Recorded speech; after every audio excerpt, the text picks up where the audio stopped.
Morning. आप अभी देख रहे हैं एजुकेशन अड्डा पे पॉलिटिक्स क्लासेस। ठीक है, सब लोग का रिक्वेस्ट था कि हाँ सर, नागरिकता संशोधन एक्ट 2019 पे मतलब आप एक वीडियो बनाइए। और ऐसे भी ये एग्जाम के पर्पज से ये एक इम्पोर्टेंट मतलब टॉपिक है। ठीक है, तो आइए हम बात करते हैं नागरिकता संशोधन एक्ट 2019 पे, है ना। देखिए, इसमें बोल रहा है कि इसका जो विशेषता है ये क्यों लाया गया। तो इसमें बताया गया है कि अवैध प्रवासियों को क्या करना है, रोक लगाना है। अवैध जो प्रवासी, अवैध लोग जो आ जाते हैं उस पे क्या करना है, ये इस एक्ट के थ्रू क्या होता है, इसको रोक लगाया जाता है। ठीक है, अब रोक लगाया जाता है जैसे कि मान लीजिए कि आपके घर में एक कमाने वाले हैं, है ना। एक कमाने वाले हैं और 10 खाने वाले हैं, और उसमें भी कुछ गेस्ट आते हैं, कुछ इंपॉर्टेंट गेस्ट। ओके, ठीक है। लेकिन कुछ ऐसे गेस्ट आते हैं जो बहुत दूर के रिश्तेदार हैं, और आ करके फिर क्या करते हैं, आपके यहाँ 10 दिन, 15 दिन, 20 दिन, पता चलता है कि महीनों दिन रह रहे हैं, और रहने के बावजूद और खाने के बावजूद आप ही के घर को क्या करते हैं, वो फूट डालते हैं, है ना। आपके घर वालों के साथ क्या करते हैं, फूट डालने का काम करते हैं, और आप लोग के बीच में रिलेशन को वो क्या करते हैं, खराब कर देते हैं। ठीक है, तो इससे बेटर क्या था कि उस आदमी को, उस शख्स को इस परिवार में एंट्री नहीं देना है। आप उसको गेट पे ही निषेध कर दीजिए, प्रवेश निषेध है, खत्म बात हो गया। ना आएगा, ना वो फूट डालेगा, और ना रिलेशन आपस में बिगड़ेगा, खत्म सा बात। तो ऐसे ही देश में बाहर के लोग को यहाँ पे प्रवेश दिया जाता है, फिर वो क्या करते हैं, यहाँ अवैध धंधे करते हैं, बहुत तस्करी करते हैं, बहुत गलत काम करते हैं, यहाँ से डेटा चुराते हैं, डेटा दूसरे देश में लेके जाते हैं। ये सब चीज क्या होता है, हमारे देश को हानि पहुंचाता है ना। तो इसीलिए ये एक तरह से इम्पोर्टेंट भी है। और भी जैसे कि मान लीजिए कि आपका ये गुवाहाटी साइड हो गया, उड़ीसा हो गया, और भी जो है, जो स्टेट है हमारा इंडिया का, उसमें क्या है, एक तो उनका जनसंख्या है, और प्लस से बाहर के लोग आए हुए हैं, और उस स्टेट का जो इनकम, जो ये सब है, जो वहाँ का जो सोर्स है, जो वहाँ फैसिलिटीज है, वो सबसे पहले तो उनको मिलना चाहिए जो वहाँ के बहुत लंबे समय से अपने पूर्वज का वो वहाँ का नागरिकता प्राप्त किए हैं। तो उनको नहीं मिल करके उसी, जैसे कि मान लीजिए कि आपके घर में 5 भाई हैं, ठीक है, और कुछ मिठाई है जो आप पांचों भाई को, मान लो कि 5 मिठाई और 5 भाई हैं, लेकिन लेकिन 2 दोस्त और आते हैं, तो क्या होगा, उस 5 मिठाई में 2 का फिर और पार्ट्स किया जाएगा। तो इससे क्या होगा, मिठाई का जो था एक एक पीस जो मिलने वाला था वो तो कम हो गया। इसी तरह हर एक चीज, मान लीजिए कपड़ा, तो कपड़ा उसको भी देना होगा। मान लीजिए कि वो रह रहा है, कोई फैमिली वाले, आपका भाई, फुफेरा भाई, चाहे मामे, कोई भाई आया है रहने के लिए, तो आप ही के पार्ट्स में से उसको भी क्या करिएगा, आप डिवाइड करिएगा, उसमें भी डिवाइड करिएगा। तो इससे क्या होगा, संसाधन में कमी आएगी, मतलब कि जो फैसिलिटीज हैं वो कम पड़ेगा, है ना, कम पड़ेगा सर। ठीक है, तो यहाँ इसी तरह से मतलब वही एग्जांपल यहाँ समझिए, एकदम सेम वही एग्जांपल है। उसके लिए हम लोग क्या करते हैं, बाहर के लोगों को आने ही नहीं देते हैं। क्या करें, 2 दिन 4 दिन रहना, उसके बाद जाइए भाई, है ना। अब बोल तो नहीं सकते हैं, बट हम लोग क्या करते हैं, कुछ ना कुछ करते हैं ऐसा एक्टिविटी जिससे वो चले जाते हैं। गलत है, बट क्या करें, मजबूरी है ऐसा, है ना। सबके साथ है भाई, अपना घर जाओ, मतलब रहो, गेस्ट गेस्ट जैसा होता है ना। लेकिन यहाँ क्या करते हैं, सब आ करके देश में क्या करते हैं, बाहर के लोग आते हैं, बसते हैं, अवैध धंधे करते हैं, है ना। इससे देश क्या होता है, देश को घाटा होता है। ठीक है, अब देखिए यहाँ पे क्या हो रहा है, यहाँ पे हो रहा है कि इसी को अवैध जो है, उसी को अवैध जो प्रवासी लोग हैं, नागरिकता यहाँ का ले लेते हैं, उसी को क्या करना है, रोक लगाना है। उसके लिए ही क्या आया है, एक्ट आया है। एक्ट में क्या है, संशोधन हुआ है। एक्ट तो है, एक्ट तो था ही, उसमें संशोधन किया गया। संशोधन क्या किया गया है, यहाँ पे आप देखिए। ठीक है, देखिए क्या बोल रहा है कि अवैध प्रवासियों की परिभाषा। सबसे पहले तो अवैध किसको बोलते हैं, अवैध प्रवासी किसको बोलते हैं। तो कह रहा है कि अवैध प्रवासियों के भारत की नागरिकता हासिल करने पर रोक लगाता है, ये इसका एक्ट का काम है ना।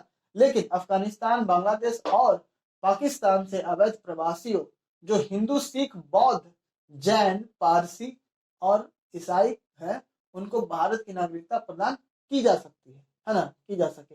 ये लाया किस लिए गया है कि आसानी से उन 3 देशों को, अफगानिस्तान, बांग्लादेश, पाकिस्तान को, जहाँ पे वहाँ के लोग जो हिंदू, सिख, बौद्ध, जैन, पारसी और ईसाई हैं, उनको भारत की नागरिकता आसानी से मिल सके, है ना। इसीलिए ये एक्ट में संशोधन किया गया है। कैसे कैसे नागरिकता मिलेगा? तो देशीकरण द्वारा नागरिकता मिलेगा। देशीकरण क्या है? किसी व्यक्ति को देशीकरण द्वारा नागरिकता प्राप्त करने के लिए आवेदन करने की अनुमति प्रदान करता है। ये जो एक्ट है, आप इस एक्ट के थ्रू, आप देशीकरण के थ्रू इस देश में, भारत में नागरिकता ले सकते हैं। कैसे? रजिस्ट्रेशन करवा करके, है ना। इस रजिस्ट्रेशन में क्या क्या होना चाहिए, क्या क्या अनिवार्यता है, उसके बारे में बात करते हैं। कह रहा है कि एक निश्चित समय अवधि से भारत में रह रहे होंगे, जो जिनको नागरिकता यहाँ का चाहिए, जो रजिस्ट्रेशन करवा रहे हैं, वो किसी निश्चित समय सीमा से यहाँ भारत में वो रह रहे होंगे, तभी वो अप्लीकेबल होंगे, या केंद्र सरकार की नौकरी कर रहे होंगे, या भारत में केंद्र सरकार की नौकरी कर रहे होंगे, तब। ठीक है। नागरिकता के लिए आवेदन करने वाला व्यक्ति आवेदन की तिथि से 12 महीने पहले से भारत में रह रहा है। अगर आप बाहर के हैं, केंद्र सरकार में ड्यूटी करते हैं, नौकरी करते हैं, आप चाहते हैं कि हम यहीं के हो जाएं, यहीं के, तो आपको कम से कम कितना, तो 12 महीना आप एप्लीकेशन जो लिख रहे हैं, एप्लीकेशन कि हम यहाँ का नागरिकता लेना चाहते हैं, उसके लिए आपको 12 महीना पहले यहाँ से आप, जिस समय आप 12 महीना पहले से ही भारत में वो रह रहा होगा, तभी वो क्या होगा, वो नागरिकता लेने के लिए अप्लीकेबल होगा, है ना। और क्या कहा उसके बाद कि 12 महीने से पहले, अगर वो व्यक्ति 12 महीना पहले से तो रह रहा है, लेकिन दूसरा कंडीशन और भी है कि 12 महीना से पहले 14 वर्ष में से वो कम से कम 11 वर्ष भारत में बिताया होगा। 14 वर्ष में से कम से कम वो 11 वर्ष तो जरूर, 11 वर्ष, कोई 12 वर्ष भी हो सकते हैं, 13 वर्ष भी हो सकते हैं, कोई 14 वर्ष भी हो सकता है, लेकिन मिनिमम 11 वर्ष आप भारत में रहे होंगे, तभी आप इस देशीकरण द्वारा आप भारत की नागरिकता ले सकते हैं। ठीक है। चौथा पॉइंट है इसका, अफगानिस्तान, बांग्लादेश और पाकिस्तान से जो आए हैं, कौन कौन, हिंदू, सिख, बौद्ध, जैन, पारसी तथा ईसाई प्रवासी के लिए 11 वर्ष की शर्त, 11 वर्ष, है ना। इस सन के लिए 11 वर्ष, 11 वर्ष, सॉरी 11 वर्ष है, 11 वर्ष में से, 11 वर्ष में से कम कितना, 11 वर्ष में से कम 6 वर्ष का प्रावधान। यानी कम इन लोग का लेके था कि 14 वर्ष में से 11 वर्ष, लेकिन ये अफगानिस्तान, बांग्लादेश और पाकिस्तान के जो लोग हैं, वो उसमें से भी कौन जाति के, जो कौन धर्म के, जो हिंदू हैं, सिख हैं, बौद्ध है, जैन, पारसी तथा ईसाई जो लोग हैं, वो लोग भारत का ले सकते हैं, लेकिन उनके लिए क्या कंडीशन है कि वो 11 साल में से कम 6 वर्ष वो यहाँ रहे होंगे, तभी वो ले सकते हैं। ठीक है। उसके बाद बोल रहा है कि भारत के विदेशी नागरिकता, भारत के जो लोग, मतलब विदेशी नागरिकता कैसे ले सकते हैं, मतलब विदेशी लोग भारत कैसे ले सकते हैं, तो भारत के जो विदेशी नागरिकता है, वो OCI कार्ड धारक द्वारा उनका पंजीकरण रद्द। जैसे OCI कार्ड क्या है, ये है कि आप भारत में रह रहे हैं, मतलब कि, है ना, आप यहाँ का नागरिकता लेना चाहते हैं, लेकिन सब कुछ आपका हो सकता है, लेकिन इसके थ्रू आप ये जमीन सिंचाई के लिए आप यहाँ खेती वगैरह नहीं कर सकते। यानी कि ऐसा नहीं कि आप आए हैं कार्ड लेकर के, आप यहाँ पे रह रहे हैं 10 साल बाद, जो भी आप रह रहे हैं, ठीक है, तो रहे हैं, लेकिन जमीन या खेती वगैरह आप नहीं कर सकते हैं। ठीक है। अब कह रहा है कि यहाँ पे यदि OCI,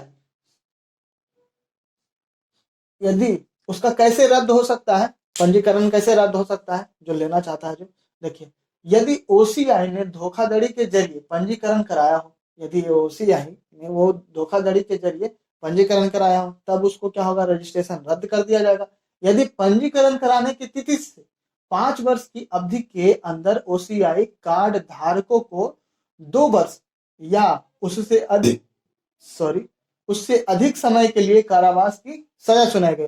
जो रजिस्ट्रेशन कर रहा है वो लेना चाहता है यहाँ का नागरिकता और ओसीआई कार्ड धारक भी है, लेकिन उसको क्या हो, 2 वर्ष या उससे अधिक समय के लिए अगर कारावास का सजा सुनाया गया है तो उसका रजिस्ट्रेशन क्या होगा, रद्द कर दिया जाएगा। ठीक है।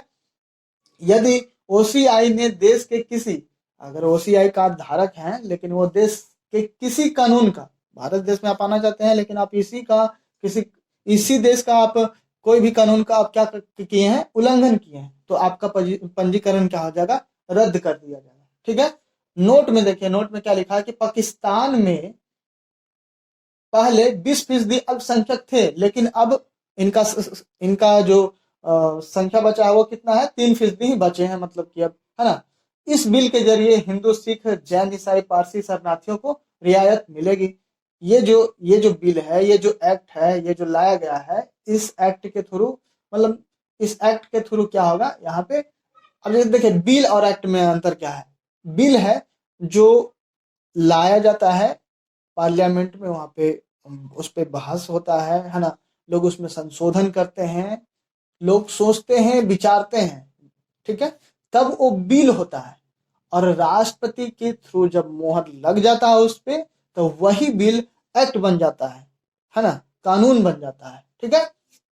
तो बिल और एक्ट में ये फर्क है।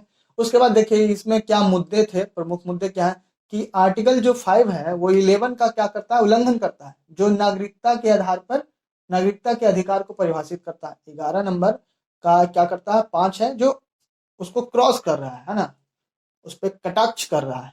आर्टिकल 14 का उल्लंघन हो रहा है इस एक्ट के थ्रू, है ना। इस एक्ट के थ्रू आर्टिकल 14 का उल्लंघन होता है, सही है। नोट कह रहा है कि अभी सरकार ने अवैध प्रवासियों के बीच धर्म के आधार पर अंतर करने के पीछे का तर्क स्पष्ट नहीं किया गया है। देखिए, एक तो भारत कहता है, भारत का संविधान कहता है कि जो भारत है वो धर्मनिरपेक्ष राज्य है, लेकिन वही दूसरी तरफ यहाँ पे किनको नागरिकता मिलेगा, धर्म के आधार पे, हिंदू, सिख, बौद्ध, जैन, पारसी, सब का। तो ये तो कटाक्ष हो गया ना।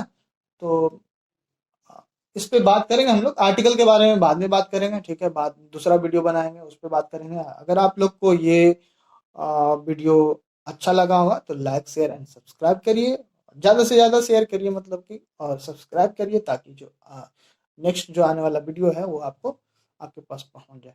ठीक है।